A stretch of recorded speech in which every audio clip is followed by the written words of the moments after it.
অবশেষে কুম্ভের আজ এসে পড়ল কলকাতা পুরসভার বাজেট অধিবেশনে। প্রতিবারের মতন এবারও কলকাতা পুরসভায় পেশ করা হয়েছে ঘাটতি বাজেট নিয়ে শহর কলকাতায় সাধারণ মানুষের উৎসাহ উদ্দীপনায় যথেষ্ট ভাটার টান।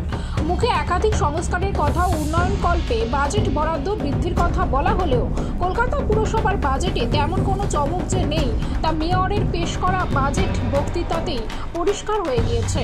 ঘটা করে বাজেটের ওপর আলোচনায় শাসক দল তৃণমূল কংগ্রেসের কাউন্সিলরদের মধ্যে বাজেটকে জনমুখী ও উন্নয়নমুখী করে তোলার সুখ্যাতির প্রতিযোগিতা চলছে।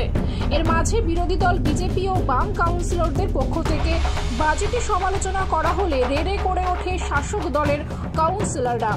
এক ধাপ এগিয়ে কলকাতা পুরসভার শাসক দল তৃণমূল কংগ্রেসের কাউন্সিলর অরূপ চক্রবর্তী বাজেটের ওপর বক্তব্য রাখতে গিয়ে খেই হারিয়ে হঠাৎ কুম্ভের অব্যবস্থার জন্য কেন্দ্রের বিজেপি সরকারের সমালোচনা শুরু করে। এ সময়ই বিরোধী দল বিজেপি কাউন্সিলরদের সঙ্গে অরূপ চক্রবর্তী সহ শাসক দলের কাউন্সিলরদের বাক বিতণ্ডা শুরু হয়। যদিও বিজেপি নেতা সজল ঘোষের দাবি তৃণমূল নিজেদের ব্যর্থতা ঢাকতে কুম্ভকে হাতিয়ার করতে চাইছে। কলকাতা পুরসভার বাজেটকে কড়া আক্রমণও করেন সজল ঘোষ।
এই তো আজকে আমি ধন্যবাদ জানাই বিশেষ করে অনেক জন্য মহানগরীকে আপনাকে ধন্যবাদ। আপনি আমার নিজের ওয়ার্ডে দুটো অনুষ্ঠান দিচ্ছেন, কলকাতায় একাধিক পুরস্কার হচ্ছে, পাটুলিতে কিন্তু উত্তরপ্রদেশের বাজেট মনে হচ্ছে। এটা কোথায় কলকাতা পুরসভার বাজেট? কলকাতা পুরসভার বাজেট হলে জল, কল, রাস্তা, আলো এইসব নিয়ে কথা হবে। এগুলো সারাক্ষণ কুম্ভ করে দেয়। যারা অশ্বডিম্ব প্রসব করেছে তারা আর কিছুই বলতে পারছে না, তাই কুম্ভের ওপরে যদি পার হওয়া যায় কোনোভাবে সেই চেষ্টা করছে। আর এটা হচ্ছে তৃণমূলের সফট হিন্দু লাইন, টোটালি একটা ফার্স, জাগলারি, মানে ম্যাথামেটিক্সের জাগলারি, অঙ্কের জাগলারি, সংখ্যা তত্ত্বের খেলা। এছাড়াই বাজেটে কিছু নেই। গতবার ছিল 112 কোটি ঘাটতি, এবার হচ্ছে 114 কোটি।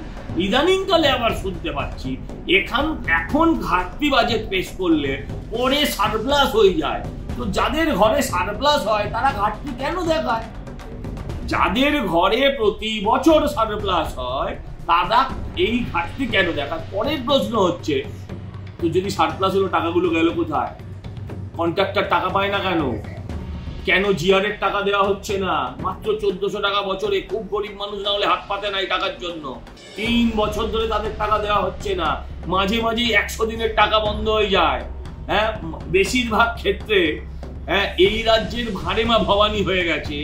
হ্যাঁ, সেখানে এই পুরসভা থেকে প্রতি বছর মমতা ব্যানার্জির ওই দুর্গাপুজোর আগের অনুষ্ঠানে ইন্ডোর স্টেডিয়ামে প্রায় 1 কোটি টাকা খরচা হয়।